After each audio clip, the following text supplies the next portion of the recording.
for 5 minutes. Mr. Speaker, I rise today to highlight a few of the ways that I'm keeping my commitment to the people of the Big First.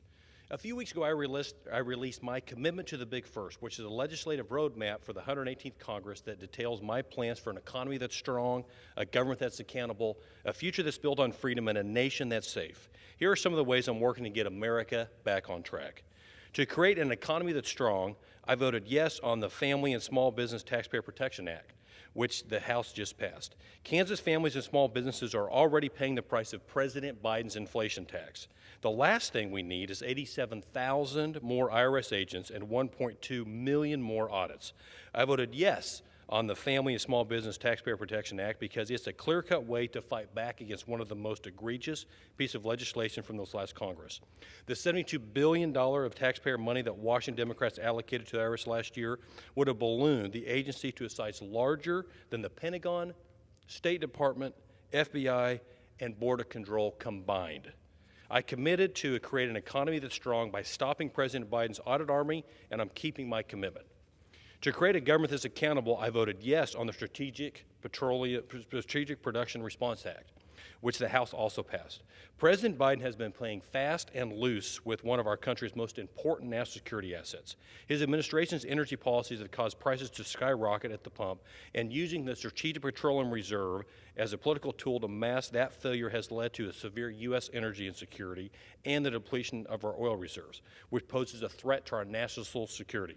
I voted yes on the Strategic Production Response Act, which is a step towards ending the President Biden's war on fossil fuels, empowering domestic energy producers, and resurrecting American energy independence by protecting our SPR from an administration that clearly doesn't understand how important it is. I made a commitment to holding the government accountable, and I'm keeping that commitment. To create a future that's built on freedom, I voted yes on the Born Alive Survivors Protection Act, which the House passed. This vote was crystal clear. If a child is born alive following an abortion or an attempted abortion, that newborn child deserves the same standard of medical care that any newborn deserves. It is horrifying that we need to address issues like this in a free country, but Washington Democrats have advocated for unthinkable, gruesome policies that constitute an all-out attack on human life. I'm proud to be a pro-life member of Congress, and I will always support policies that protect life. I made a commitment to building a future based on freedom by supporting the God-given right to life held by unborn American citizens, and I'm keeping my commitment. To create a nation that's safe, I will vote to denounce the horrors of socialism later this week. I hope that all my colleagues can get behind this. Socialist ideology runs counter to everything we stand for in America because it requires a concentration of power, which results in totalitarianism. Democracy, on the other hand, enshrines individual liberty and gives people a voice in who governs them. Socialism creates famine, devastation, and bloodshed. It tears families apart, creates exile and mass theft, and flatly denies individual rights as fundamental as personal property. You don't have to look very far into history of socialism to find these abuses and atrocities. They happen every time a country tries socialism on for size.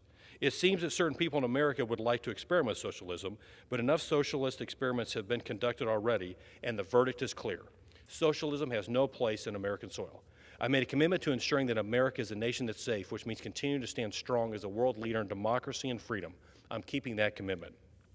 When we reflect on our work, it helps us to stay on the course in the future, and we still have a lot of work to do in the 118th Congress. We need to create a balanced budget and strengthen the supply chain.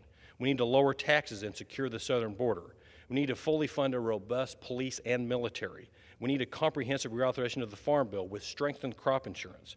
And we need to maintain stepped-up basis tax provision and global food security legislation that stops wars before they start. I will be keeping all of these commitments to the people of the Big First, and I will continue to spend time thinking, praying, and reflecting on how best to serve the people in my district. I did not come to Congress to be a caretaker in the slow demise of America. I'm here to fight and work to make America stronger. With all of us working together, our brightest days are yet to come. Thank you, Mr. Speaker.